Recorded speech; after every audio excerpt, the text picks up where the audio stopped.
Today we have Dr. Agarwal with us. Thank you for coming to Kanpur. And she's going to speak today on changing cooling energy demand patterns in urban households in India. So before we start, before we invite her to the podium, let me give her a brief introduction to her. Dr. Anna has done undergraduation in civil engineering from IIT Delhi and then MS and PhD degree from MIT from civil engineering department, but in the area of policy. So Anna's research is on understanding India's energy demand transitions and identifying ways to lock in low carbon energy consumption patterns for long term. Anna's recent work has focused on residential electricity demand, particularly the cooling demand, which is a very important factor in India, which could be a substantial driver of future energy needs and carbon emissions, especially in the context of warmer countries. She has worked as a fellow at the Center for Policy Research, CPR, known as, in their initiative on climate, energy, environment. And prior to CPR, she was also Associate Director and Senior Fellow at the Energy Policy Institute at the University of Chicago, EPIC India, as it is known as. She has also held research appointments at the MIT Center for Energy and Environmental Policy Research, known as MIT CKCEPCS, assessing risks in large energy capital projects, and the MIT Energy Initiative, where she also co-authored MIT study on natural gas monetization, pathways by Cyprus. She has worked at the Battle Group, a US-based economics consulting firm. Her work focused on regulatory policy and rate-making matters in the US electric power industry. And she has also worked in Energy and Power Division of the Planning Commission of Government of India. So with this, let's welcome Dr. Anna Agarwal, and I invite you to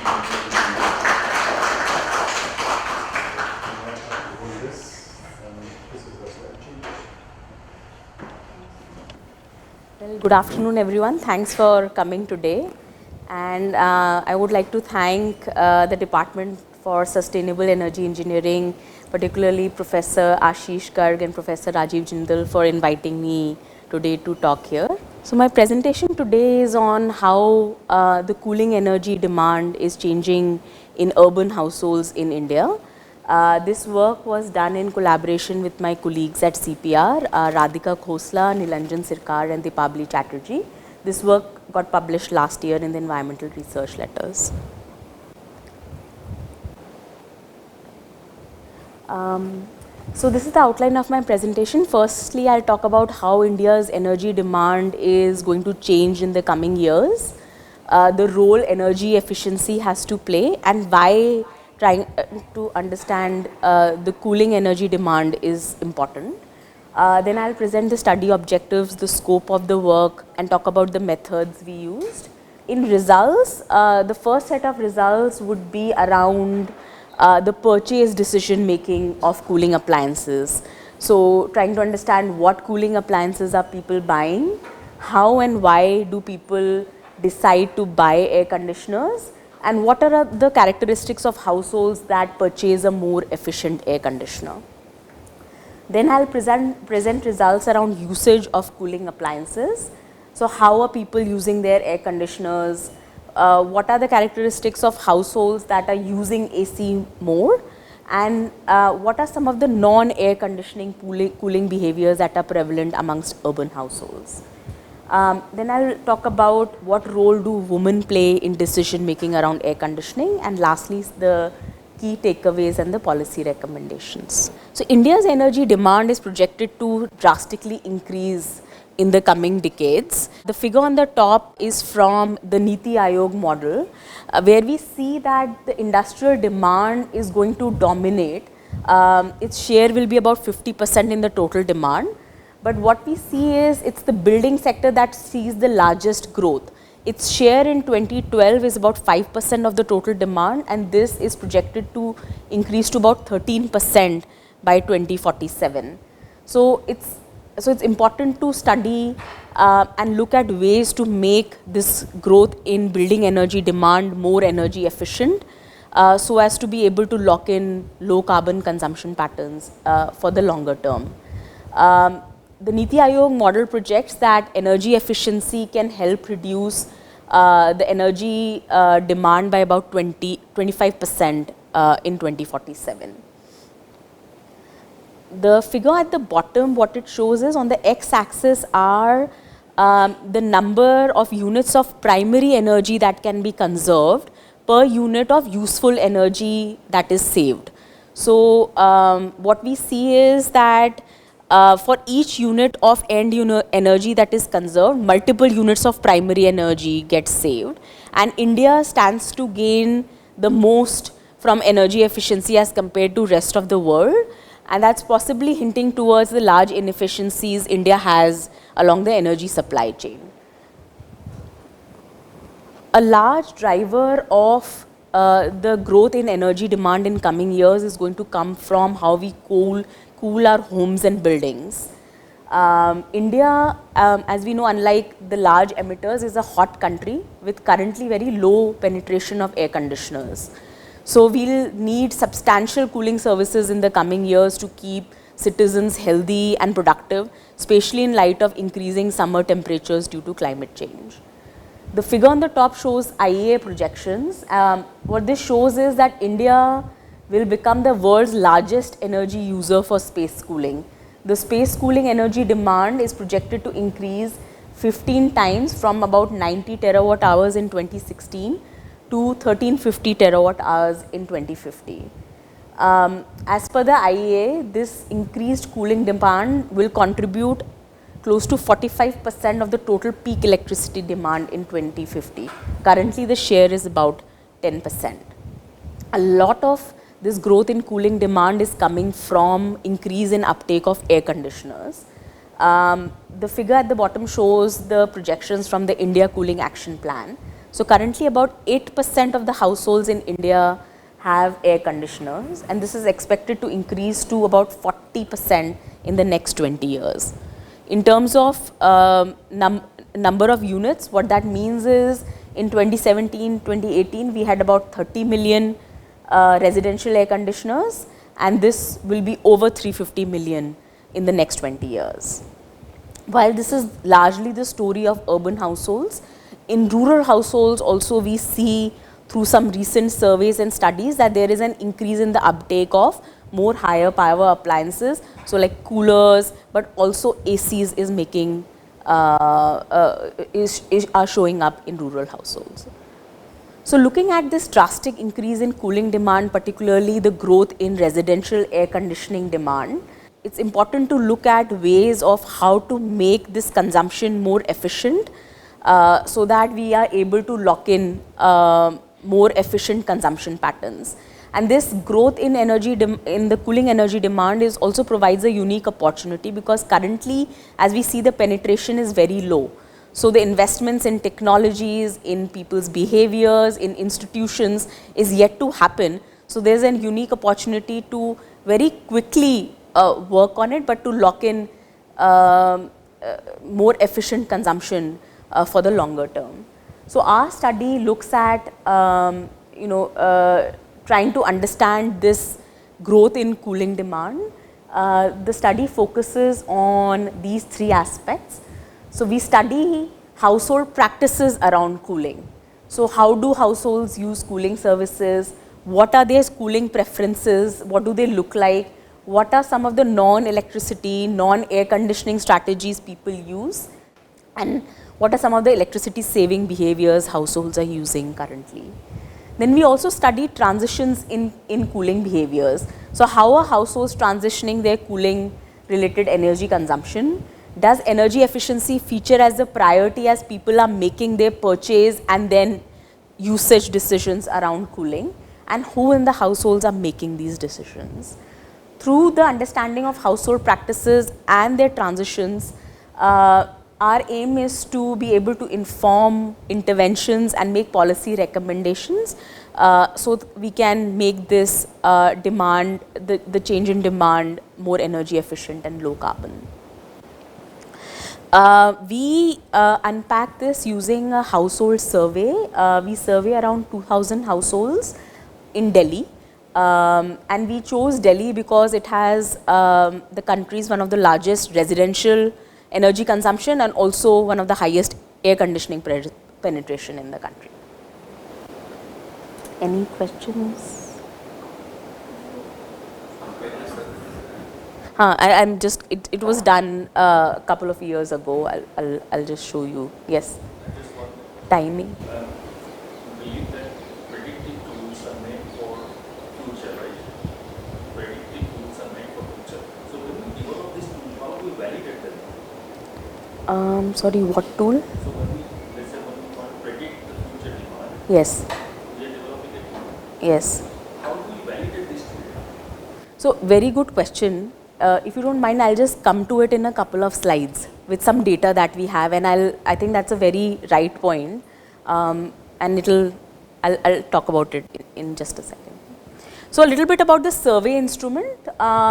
So through the survey, we are trying to understand the structural characteristics, the economic characteristics, the demographic characteristics, and also behaviors and social practices around cooling.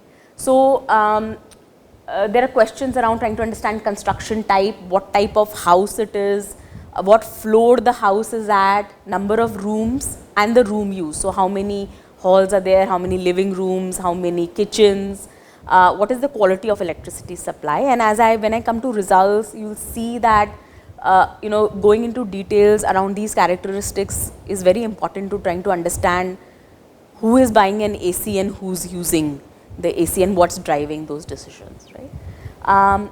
To understand the economic characteristics and the assets owned, we have a very detailed roster around non-space cooling appliances. So TVs, refrigerators, laptops, mobiles, so trying to understand what all households own, vehicles they own, what's the primary cooking fuel. So since this was a Delhi-based survey, we mostly found LPG here. But did find some households which are not using LPG, total household income and what were their electricity bills. We also asked questions around the caste and religion of the household head, how many members are there, their age, gender, marital status, occupation status, what's the highest education level of each member, if there are any temporary residents like tenants, paid guests, etc. and how many years they've been in that house. So trying to see that, if people are moving frequently, does that affect cooling use? How caste and religion can affect So it is, there is some literature that points that it affects electricity usage. We didn't see it much in our sample, but we wanted to make sure we capture if we do see anything. So the survey goes into more details around 3 cooling appliances we have looked at: fans, coolers and air conditioners. In fans, we asked number of fans used, what brand is it and whether they are star rated or not. For coolers, again, number of coolers, are they branded or not, how old the coolers are, how did the household get it, whether it was gifted, what is it purchased, second hand, and the usage patterns. So how many hours do they use, which rooms do they use their coolers for, what are the time slots when they turn on the coolers for the longest. And air conditioners, there's much more detail around air conditioners. So trying to understand ownership characteristics. So how many ACs do households hold, what type of AC is it, whether it was new, second hand, gifted or rented. We didn't find any rented ACs, but I think that's also a very interesting aspect because rental market around ACs exist. Mode of purchase, so whether it was paid up front or paid in installments. Where were they purchased from? Then questions around trying to understand features these ACs have, what is the star rating, what tonnage is the AC in an household, warranty, price, age, whether they do allow for temperature adjustments and what kind of temperature adjustments are present, whether there is a remote, a dial knob or digital, all linked to trying to understand the ease with which people can adjust temperatures on their AC. Then also we asked questions around maintenance and service requirements for it. Yes, we did ask. What temperature do you set it at? How frequently do you change it? Through our survey, we also try to understand behaviors around energy efficiency and level of awareness people have. So, are they concerned about climate change or the degrading state of environment? It's quite surprising that people would also say no to such questions, but they do. And then we link that to see, does that affect the decision today? So, these questions help us try to understand linkages to the purchase and use decisions. Do people know about star ratings? Have they seen star rating? Yes. How do you emphasize on the importance of this parameter and weightage? How do you provide weightage for this parameter? Sure. So when we do regression analysis, first we have done lasso, that we put in all parameters and that helps us select the most significant factors, and then on those significant factors we have done an OLS. So, what I'm trying to show is that we've really gone into detail trying to understand the various things that can affect these decisions. Some questions we find, some could be very homogeneous, right? Like primary cooking fuel, we find 99% of the households have LPG. So, it doesn't become a factor of interest in the analysis. On some questions, we also felt that maybe the responses didn't, relate to what we think. But you'll see sort of, covering the breadth of the factors that could affect, the interesting things that would come up that help us understand purchase and usage as I talk about the results, right? So we asked around whether people use electricity saving strategies, what kind of electricity saving strategies are people using while cooling the house with AC, other non-AC cooling strategies, and then trying to understand who in the household is making the decision. So who are the members involved. So a little bit about the sampling. So as I said, this is a survey of around 2,000 households in Delhi. The sample has households which have ACs, but also households which do not have ACs. We have drawn a sample from one of the largest representative data of Delhi NCR. This was a study that was done at University of Pennsylvania. The book came out last year. This contains information on AC ownership and other assets in Delhi. So we refer to this survey as the baseline survey. And from this as per this baseline survey, this was conducted in 2016-17. 24% of households in Delhi own a AC. So using this survey, we identified areas in Delhi which have at least 30% AC ownership. So this sample is not representative of entire Delhi, it is representative of areas which have above average AC penetration. And doing this sampling, what it helps us do is, it helps us give the most statistical variation in the analysis of interest, right? We, as you will see in our sample, what we find is that we have about half the sample has ACs and half doesn't. And this is very purposive sampling that we have done, right? And what we have done is, once we identify these areas based on the baseline survey that has 30% or higher AC ownership, we then do random sampling of households in these areas. So this survey was conducted in 2019 summer, and we picked these months so that there is highest recall value around usage during the peak hot summer. About 43.4% of our sample reported having ACs. About 11% of the sample had more than one AC, and sort of this sampling has enabled a rare 50-50 split between households that have ACs and households that don't, but they all are in very relatively homogeneous geographies, having similar weather conditions, and to see how the transitions are happening and how people think about cooling, which is AC cooling and also non-AC cooling, right? Very quickly, the sample characteristics, these are the socioeconomic characteristics. Some things of interest are, there were about 4 to 5 rooms. So the first column here shows the entire sample, which is the 2092 households. The second column shows the households which have the AC, which is about 43% of a sample. And then that's the baseline survey. So number of occupants per household is about 4 to 5, number of rooms are again 4 to 5. People in the working age group are about 75% of the people are in the working age group. That's similar to the employed males in the working age group in the sample, and this has bearing on people's ability to purchase ACs and to make decisions, right? Employed females in the working age group is lower, about 13 to 15%, and that's the reported monthly income. I would take it with a pinch of salt because it's as reported. It's about 12,400 in the entire sample and about 15,600 in the Delhi sample. Sorry? Yeah.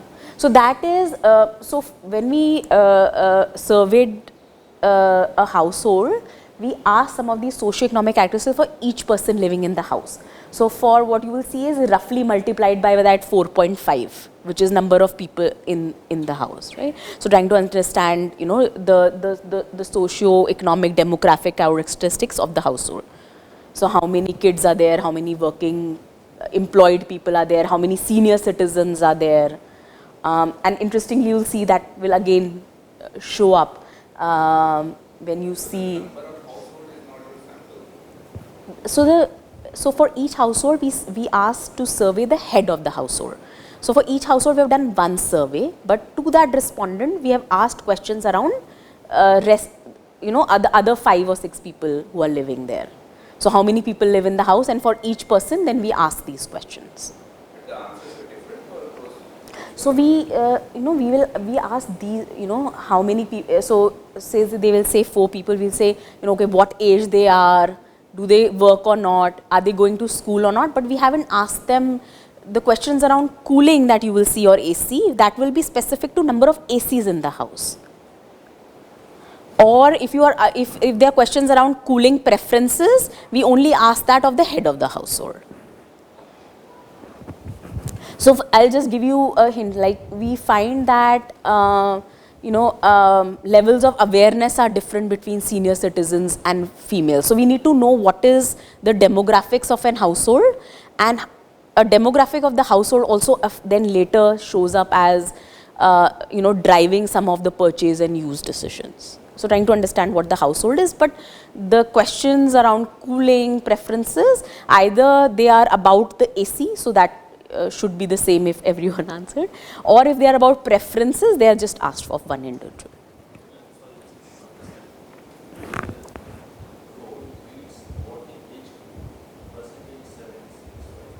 Yeah. So that's of this. Out of that, yeah, not everyone is working. I think you had one question around time period that I answered. What was the other question you had? How do you validate the tools for predicting future? Okay, yeah, I'll come. This is just the comparison of the white goods penetration. So the Delhi sample is our sample, and the baseline survey is, so this is representative of the areas we are sampling. The baseline survey was done 2 years ago, but is representative of Delhi. So what we see is, TV, fridge is similar, but washing machines is much higher in our sample. I think that's largely because these are the wealthier neighborhoods, more than probably the time that passed. And the number of ACs owned, so 1 unit, 2 units, 3 or more units.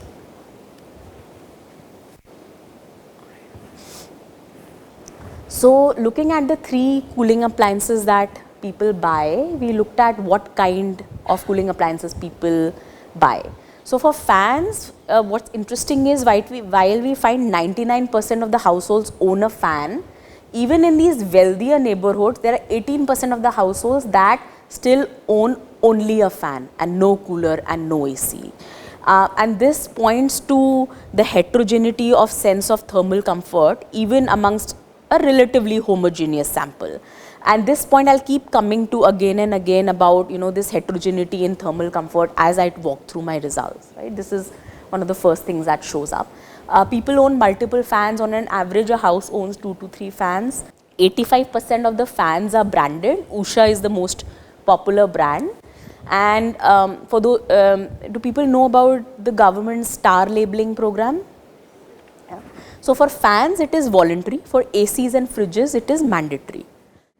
So we find that only about 7% of the fans are star rated of all the fans that people own in our sample. I think mostly linked to it being voluntary. Right? In coolers, we find that close to 40% of the households have fans and coolers but no ACs. 80% of the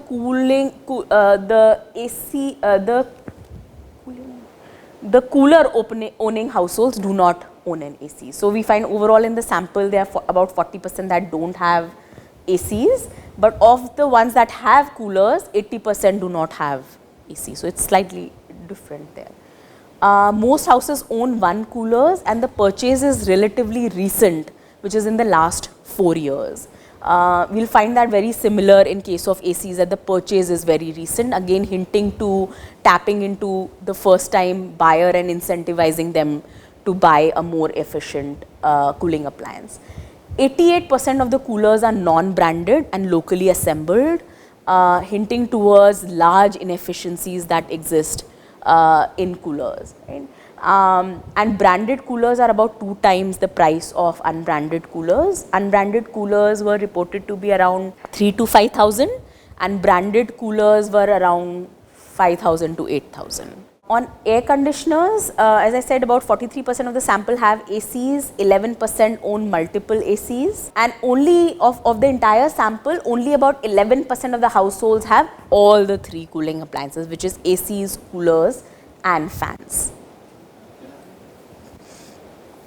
When you say only 18% houses only had fans, did you link it to the housing position? Like were they on the ground floor on a multi-storied house, and were they in the north-west facing kind of a thing? Yeah. The sun was not strong enough. Did you do any kind of linkage? So when we looked at the only fan sample, it was hard to say, it was hard to find a very strong sort of factor that was driving that decision. But we find those factors coming up when we look at people who, when we look at the AC purchase decision. So people buy an AC or not is being driven by what floor they are living in. But whether fan or no cooler, no AC is harder because it's a smaller sample. So it was harder to sort of draw any sort of, it was sort of mixed.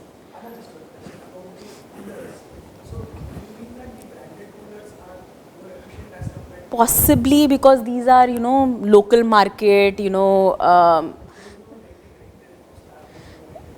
there's nothing there. So star rating doesn't exist, mostly because I've talked to people is because of this issue. There is no organized market.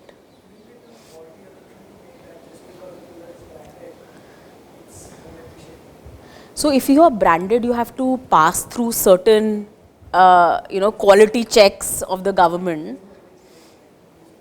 There is no energy rater, but I think most people I've talked to in B and this community think.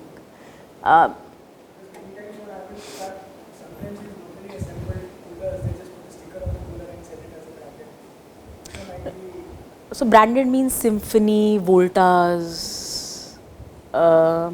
So there's no energy data because B is working on making a star rating for coolers.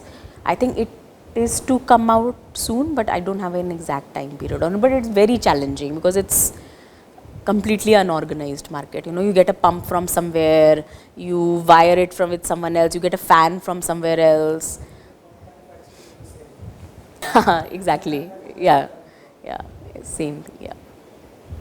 You. Regarding ACs, do we have more information regarding the brand or star? Yes, I'll come to ACs. That's why I kept it short because that's where we did. Huh. This diagram, this circle indicates all the cooler owners. These will be all the cooler owners. So, what is not adding? 39 and this 50. This is the sample, sorry. If you add this up, you will get number of households that own an AC. So this is 11%. This should be.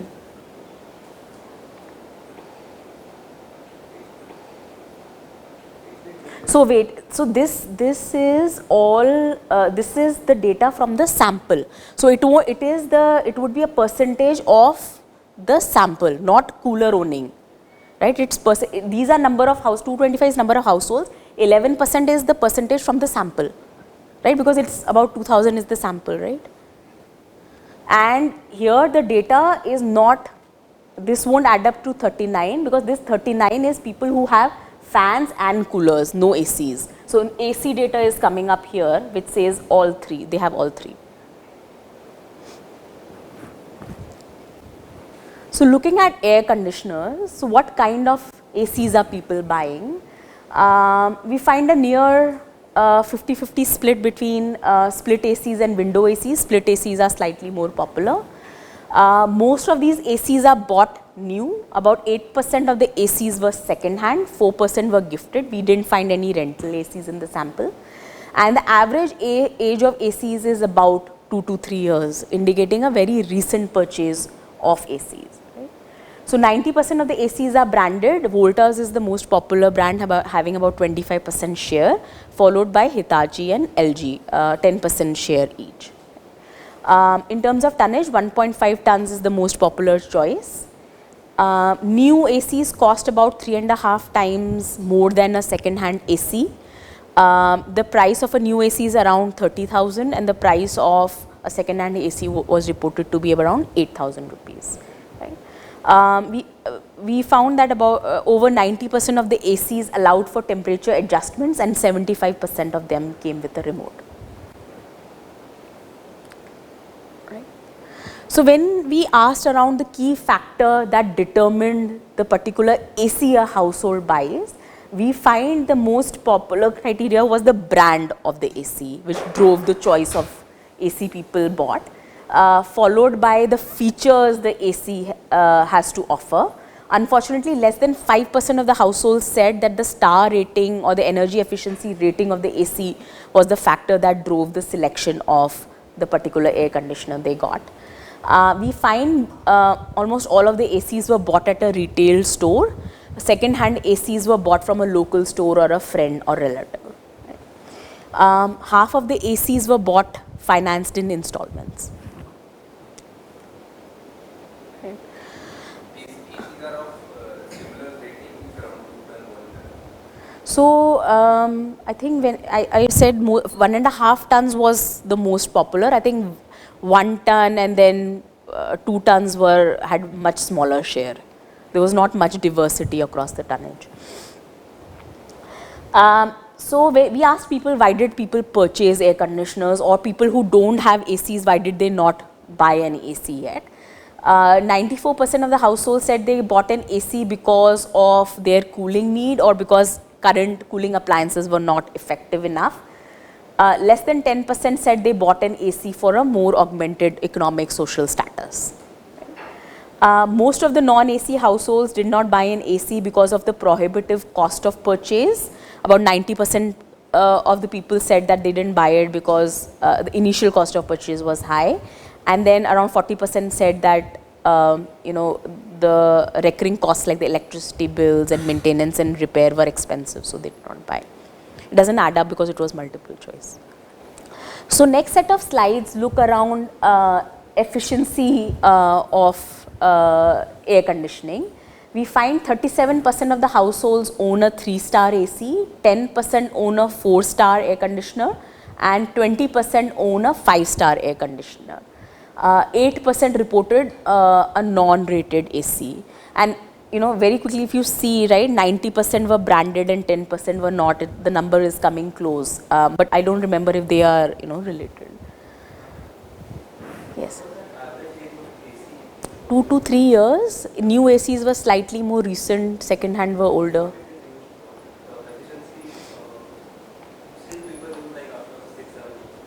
No, they use, I think we were trying to understand how recent is the AC purchase, trying to see that, have people had ACs for 10 years or is it more recent, right? And we are surveying the wealthier neighborhoods of Delhi. Even there we are finding it's very recent that people have bought their first air conditioner.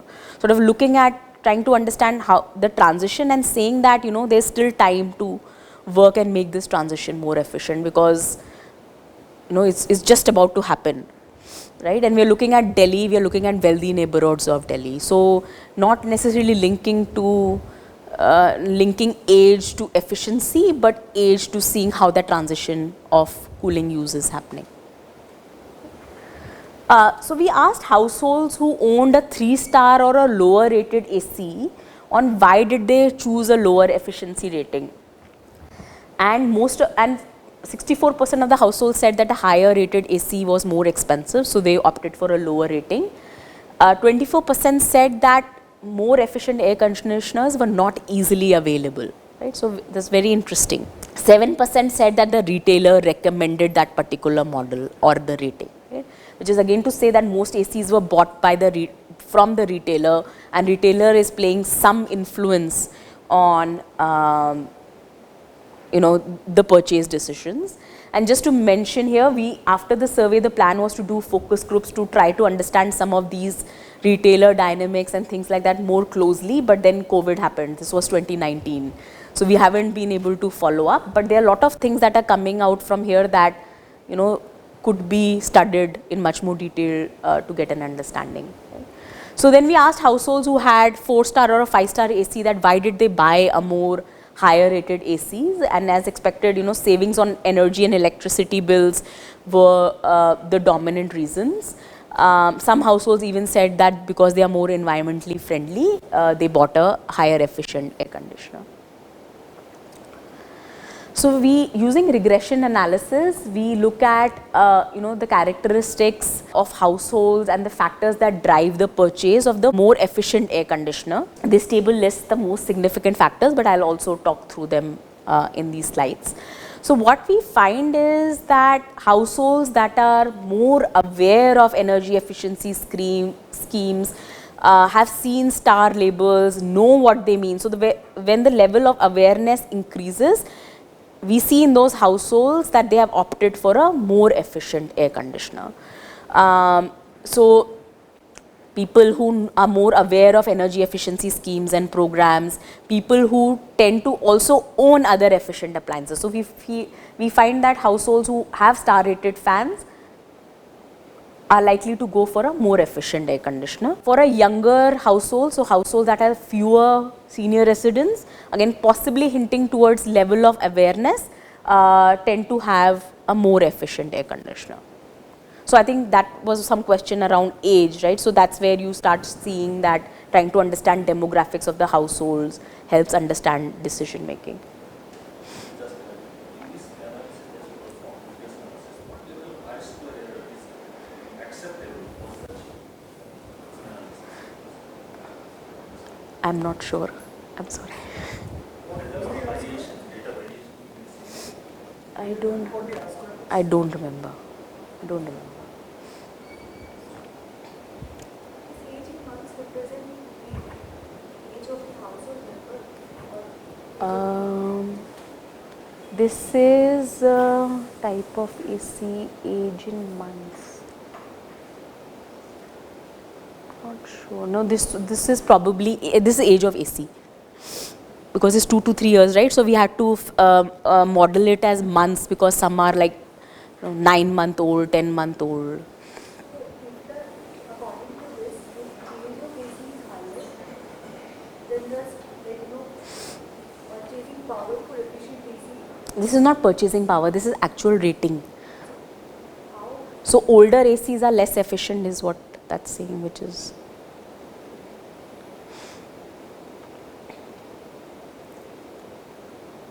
But I thought this is a behavioral survey. So here, how, how do you interpret this correlation between the age of PC months versus the efficiency? So we cover questions around behavior, But as I showed in the survey instruments, we have asked questions around structural built environment characteristics, economic characteristics, demographic characteristics, and also behavior. And I pointed out behavior because most surveys fail to capture that. So I think that is one unique thing about this survey, right? People will link, household economic status to buying an AC, but people really try to understand behaviors. And as you will see throughout the results, behavior is very unique and drives these decisions a lot more, right? So age is age of AC. And then how this type of AC is related to star rating? So what we find is that split ACs are likely to be more efficient. So what we have done is we look at AC star rating of the most used AC. So that's in case of if there are multiple ACs in the house, right? So we don't look at each AC, we look at the most used because we have hours of use of every AC in the house, right? And then we run through all the factors using Lasso, and then Lasso picks what are the most significant factors, and then we run an OLS on that. And I've just showed the ones that show up to be significant. There are a lot more which are not. The brackets are the p-values. They are the p-values, yeah. In 1.2, I think it doesn't become significant. So Deepika, I understand these things well. I'm not a statistician. So Nilanjan Sarkar, who's a co-author, he ran this. I can help you explain this, but if you go into sir asked about R square, I am not sure. I can explain theoretically, but significance is just shown up and the model just throws number of stars, right? So you see 3 star, 2 star, 1. I've just displayed 3 stars and 2 stars.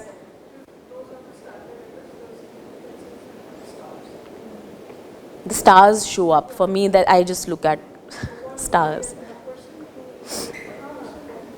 Yeah.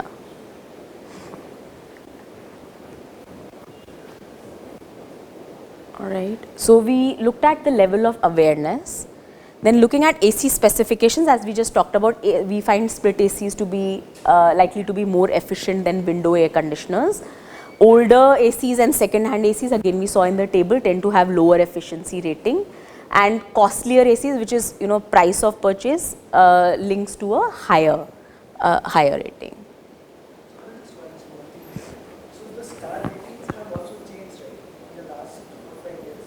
Previously, an AC which used to be, let's say, 5-star rated is now 3-star rated. Yeah. So is that also? No, that is very hard. It's about, when we surveyed in 2019, it's the AC people have, and we know the age of the AC, but we haven't said that, now the 3-star is a 4-star AC. But it's, most of the ACs are bought in the last 2 to 3 years. I don't think, when was the last, 2016 or something is when the last, it changed, but I think 2016 was the last change, I'm not very sure. Right, and again, these are star ratings that people reported. They are households that don't know the star rating. So these are people who know, right, like what rating. We did not get this reply for every single AC. So you will actually go and see the rating? No. Yeah. We would show them a sticker that this is the kind of sticker that you have. So what you have mentioned about most important factor while choosing AC features. Huh.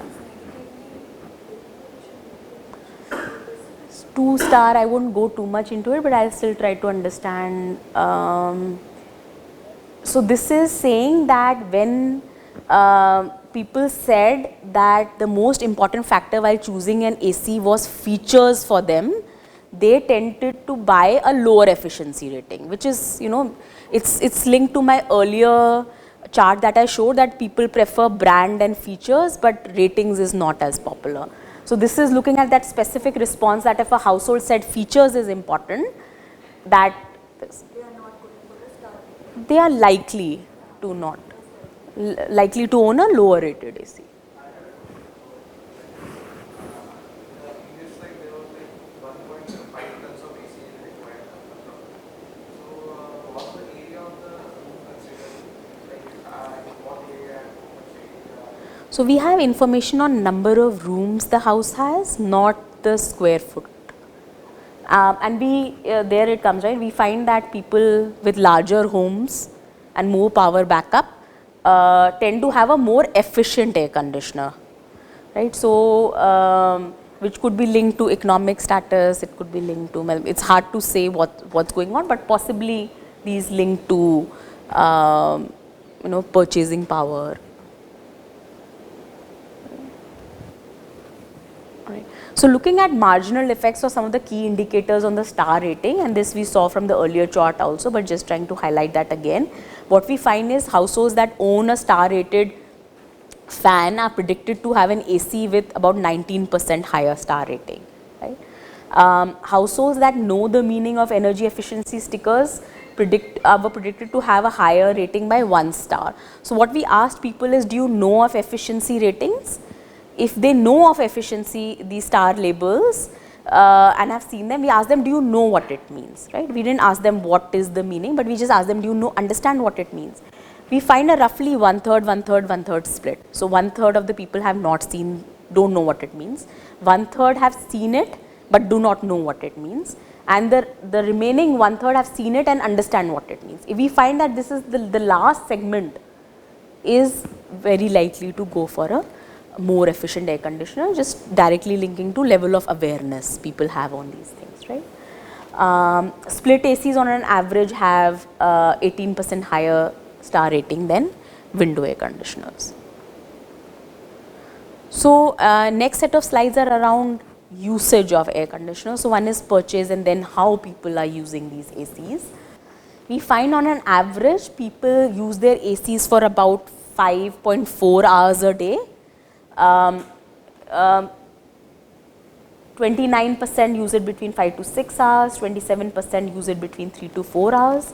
But what's interesting is that even in these wealthy neighborhoods of Delhi, less than 15% use it for more than 8 hours a day, and we are talking about peak hot summer here, right? And this goes on to your question around validation. If you look at the India Cooling Action Plan's projection, it assumes that all households who have an AC use it for 8 hours a day for 6 months of a year, right? So that is to say that you need very good baseline data to begin with to make these projections, right? And baseline data on AC use, on AC purchase is very scanty. It's almost non-existent, right? And that's what one of the points we find here, right? Like I have looked at their projections. Projections are based on current use. It has numbers of ACs in there, it has hours of use. That's what totally gives you the demand, right? Their plan for, yeah. No, but if you are assuming that everyone is going to use it for 8 hours a day for, Delhi is a hot place. These are wealthy neighborhoods, right? You're seeing small fraction using it for more than 8 hours a day. Most people are very judicial about their AC use right now. But that's the best you could really get, no? But also because you are looking at Delhi, if you were to do the same thing in Mumbai, you would probably find people use ACs to that extent. Because humid areas is where you would not really use coolers and you would go for ACs.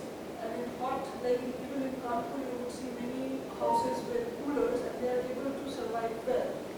But if you go to the coastal areas, probably Sure. you just cannot survive with coolers. I mean, they will make the environment go down. But Delhi is pretty humid starting July. Like I come from Delhi and I think coolers work in May, little bit in June, but once the rain kicks in, it's very, very humid. Yeah, because Mumbai, it's like there is no cooler market at all. Yeah. And there is a big rental AC market Sure. as well because you have Yes. students moving in and out. So there maybe could it be different? It could be different. All I'm just saying is that we need better baseline data. I cannot, even people in Bangalore have an AC, right? Most houses have an AC, but I imagine that the use would be much less, right? So it's just to say that, when you are looking at these models and projecting demand, you need to begin with good baseline data. There are many different models for the same prediction. Is there any study on which different models check for the I don't know. So there are very few on cooling demand. I think IEA has done something, ICAP has done something. I have done I have seen a model comparison which actually CPR did on looking at energy demand projections. So not cooling demand in particular, but seeing how different models project very differently and how baseline data and assumptions and methods have a role to play in it. It's a very good paper. Yeah. In demand, I don't remember. I can look up that paper again, but it's even if say the total demand projections vary quite a bit, even if the demand projections are similar, the breakup of demand across sectors is very different. It's like what is included, where are you including agriculture, where are you not, so it's very hard. I mean, I think people who do it's very hard to compare across models. Let somebody link it to the square feet. Area, how the house, we don't know that. Because many of the projections which I have seen is that what is the square feet construction of India today, and in terms of square feet, what is the projected construction Yeah. of India in 2047.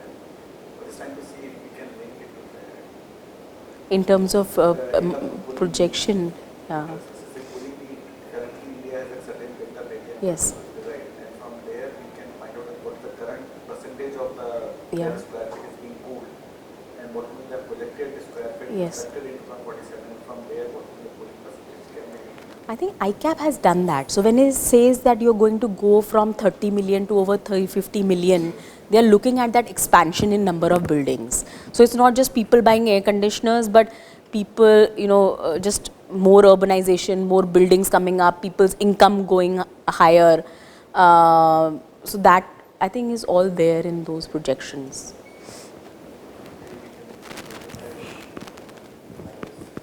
All right. So this was on number of hours. Sort of again, one is the point of baseline data, but other again showing a lot of heterogeneity. You'll see throughout usage, there's a lot of heterogeneity in perception of thermal comfort, right? People using it for varying number of hours a day. So looking at preferred temperature setting, and I think Akash, you had a point on this. So we find that the average temperature thermostat setting on the AC is around 24 degrees Celsius.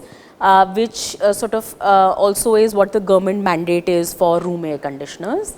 And we find around 27% preferring between 21 to 23, close to 50% preferring between 24 to 26. Again, this 5-degree range in what people feel comfortable in shows not just heterogeneity but also huge implications on energy demand. So studies show that 1 degree change in thermostat temperature on ACs changes energy use by 5 to 6%. So how many hours people are using, but also what temperature people using their ACs for. We looked at what are the time slots where people use their coolers and ACs most for, and the most preferred time is the night time, showing preference of use of cooling for sleeping. The next most preferred slot is the afternoon slot, 1 to 4 p.m., coinciding with afternoon peak, and also when children come back to school from school. So we looked at through regression factors that drive use of ACs, and what we find, some of the built environment and structural characteristics become important in influencing AC use. So those who are residing above the ground floor, so floors above the ground floor show higher usage. People who are living in apartments as opposed to independent houses have lower usage on average. Possibly, I think they are all linked to sort of the exposure, right? Those who have poor power supply report to have more frequent power cuts, use AC on an average for lower number of hours. Looking at some of the thermal preferences and behavioral factors that influence AC use, we find that people who set their thermostats to 19 degrees Celsius or lower are predicted to have a much higher usage in terms of number of hours they use ACs for. Those who reported need of AC for sleeping, studying, working are predicted to have again higher usage, so more dependence on air conditioners. This is very interesting. So we find people who have exposure to air conditioning at school or workplace tend to use ACs for longer. Again, sort of, what one thinks of thermal comfort and where that thing is coming from.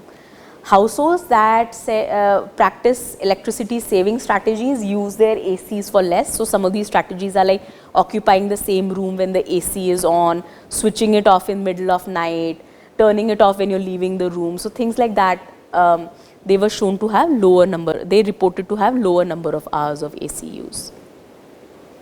So again, level of energy efficiency awareness drives AC use. We find that people who knew of energy efficiency schemes, are aware of the cost of electricity, own rated fans are predicted to have lower AC usage. So people who are more aware of energy efficiency are not just making a more efficient purchase decision, they also end up using it more efficiently. So that's linked to here number of hours, but also would show up if you look at temperature settings. So houses with a higher self-reported income use AC for longer. People who have second-hand ACs reported lower AC usage, and people with households with higher proportion of senior citizens said that they used ACs for fewer hours, possibly linking to a lower level of income in that household. So fewer people are in the working age, possibly. Again, looking at the marginal effects on AC usage for some key predictors. So people who are above the ground floor are seen to have about 35% higher energy usage, higher usage of ACs in terms of number of hours. As the proportion of household members exposed to an AC in workplace or school grows from 0 to 1, we find that average number of AC usage increases by 37%. So looking at some of the non-AC cooling strategies, and I think that's very essential when we are looking at trying to provide thermal comfort for all, but in a low carbon manner, right? To understand what are some of the prevalent practices and encouraging them more. So we find that 72% of the AC owning households reported using some non-AC cooling strategies. So for example, turning on fans. This could be electricity consuming strategies like turning on a fan or a cooler. These could be electricity saving, as I said, people occupying the same room, or some of the more passive cooling strategies. So opening doors and windows, drinking cold beverages, adjusting their clothing, having vegetation, shading on the house were some of the sort of more passive cooling strategies that households reported using. So we also looked at the role gender plays in cooling related decision making. We find that men tend to be the primary decision makers around the purchase of cooling appliances, and not just the purchase of cooling appliances, they also tend to have higher technical knowledge about the cooling appliances they have. So 85% of the households have a middle-aged employed male head who's the primary decision maker. 80% of the spouses cater to domestic duties but are the secondary decision maker in case a household reported making joint decisions. Women are shown to have very low preferences on which AC to buy, possibly linked to their lower level of technical knowledge about these appliances. So they were less familiar with the type of ACs they own, what brand, so they didn't know what brand the AC was. So this was looked at in cases where female responded and cases where male responded. We were able to analyze that, right? What capacity it is, what rating. They also have lower levels of energy efficiency awareness around star ratings and Ujala. They don't seem to know much less compared to the male respondents. Right. So the takeaways and policy recommendations. So we, as we saw, right, purchase of coolers and ACs is relatively recent. Even in these wealthy neighborhoods, 18% of the households still only own a fan. And fan and coolers are quite inefficient. Average rating of an AC is 3-star. What this points to is a unique opportunity to tap into the first time buyer. And incentivize them to purchase a more efficient air conditioners. But what is needed is these interventions to be deployed at a very fast speed to match up the projected rapid scale at which air conditioners are supposed to penetrate the Indian households, right? Some suggestions on point of interventions from our work. As we see, we find that awareness of energy efficiency positively influences the decision making around efficient air conditioners. We find a third of our sample does not know about the star labeling program, which is for refrigerators and ACs. I think there's a unique opportunity to cater awareness campaigns and target women and senior citizens. So while everyone in the house is benefits from cooling services, we find that the level of awareness amongst women and senior citizens is quite low. So this could be a specific target group to look when we look at awareness campaigns. Retailer or the vendor can play a key role in purchasing, in influencing the purchase decision. We see most of the ACs are bought through the retailer, and they do influence the choice of the AC people buy.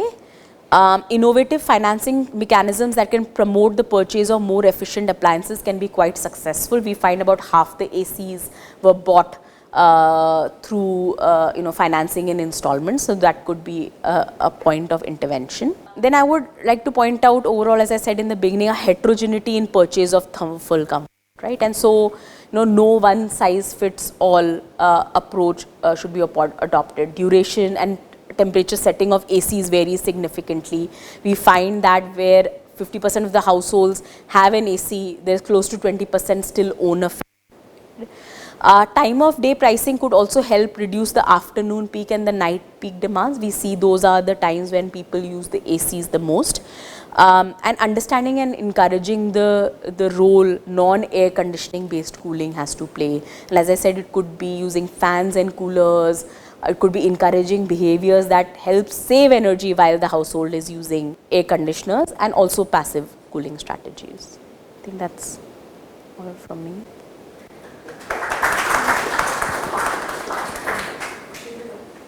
Yes. Looked at space cooling. So refrigerators comes in. So we have looked at space cooling demand. When people are using their air conditioning, are they switching off their fans? I'm not sure. Not sure. We asked fans and where they are, but I'm not sure. Coolers and ACs are not in the same rooms, that we asked, because it could be that you have two devices, that we know, but fans are, I think people almost have them in each room. I'm not sure. But is there a clear answer on is that more efficient or less efficient? What? There's no clear answer, right? So it is like. It will probably depend also on the floor on which you live. You live on a sun-exposed roof. Yeah. I have noticed in my home it doesn't help. Then using a table fan is better than ceiling fan. Very simple.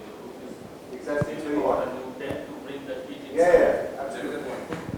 Yeah, and we didn't ask that question, and I've also thought about it even when I use it, and also in the broader discussion, that if you use fan and AC together, not clear, but most people say it is more efficient, like we use ACs more efficiently because we use it with a fan, but I'm not sure. Do you see India has an option to adopt DC cooling, which is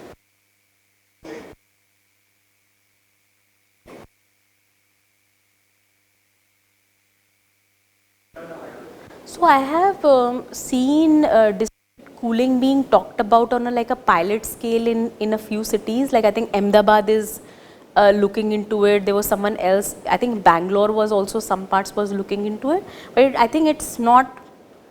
No city has done it on scale. So it's being in discussion. Probably India Cooling Action Plan is also talking about it. But it's not to scale, and I'm not sure. Once it's done to scale, then we'll know how good.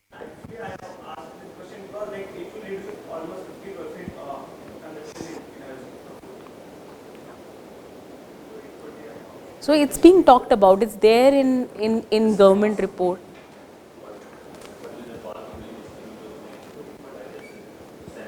Just like central air conditioning. So pilots are being done.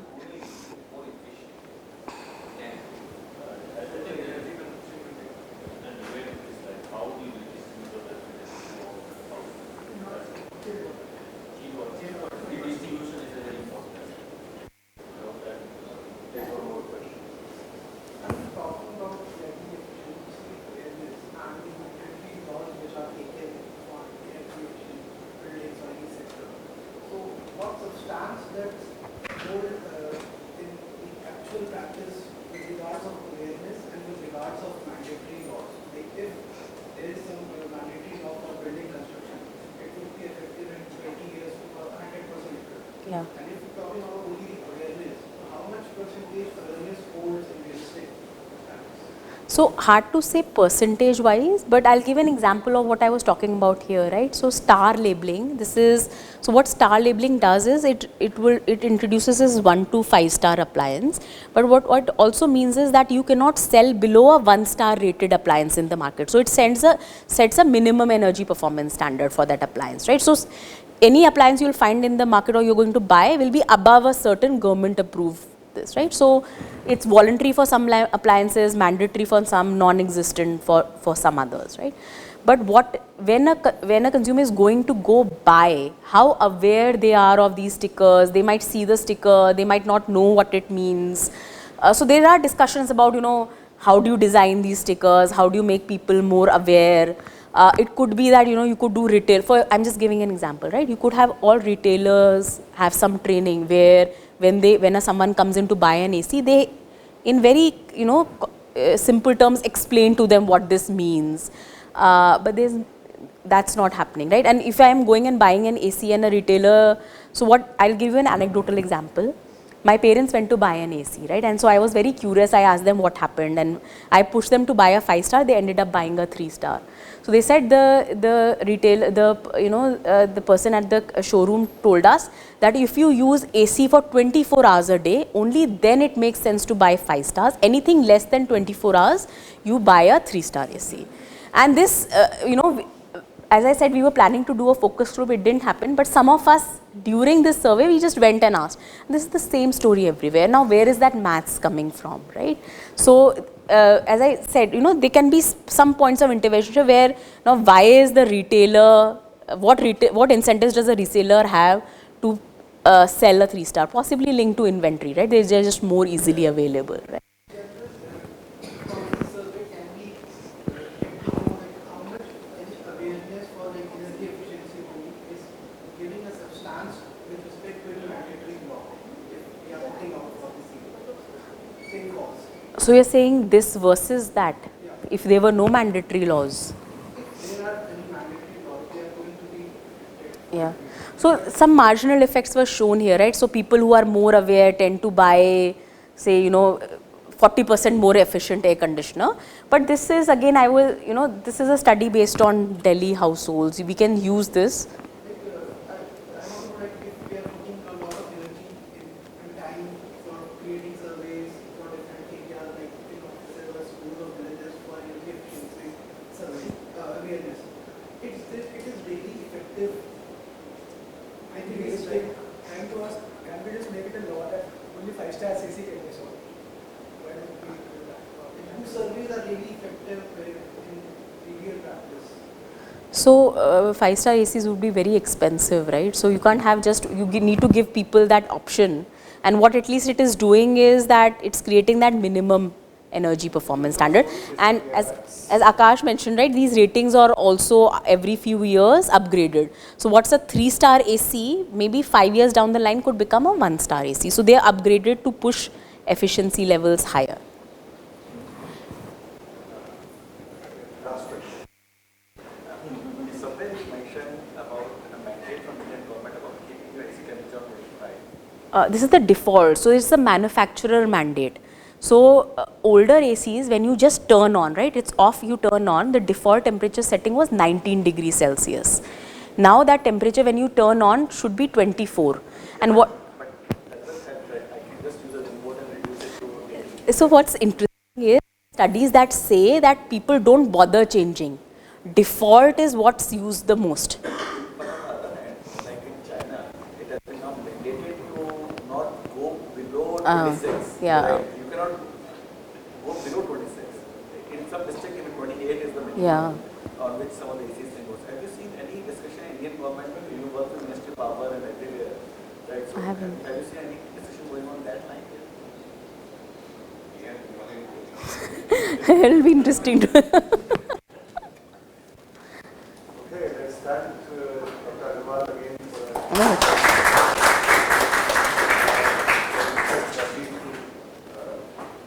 Oh. Thank you so much. Thanks everyone for all the questions and thank you so much. Thank you, Anna. Thank you for coming. Pleasure.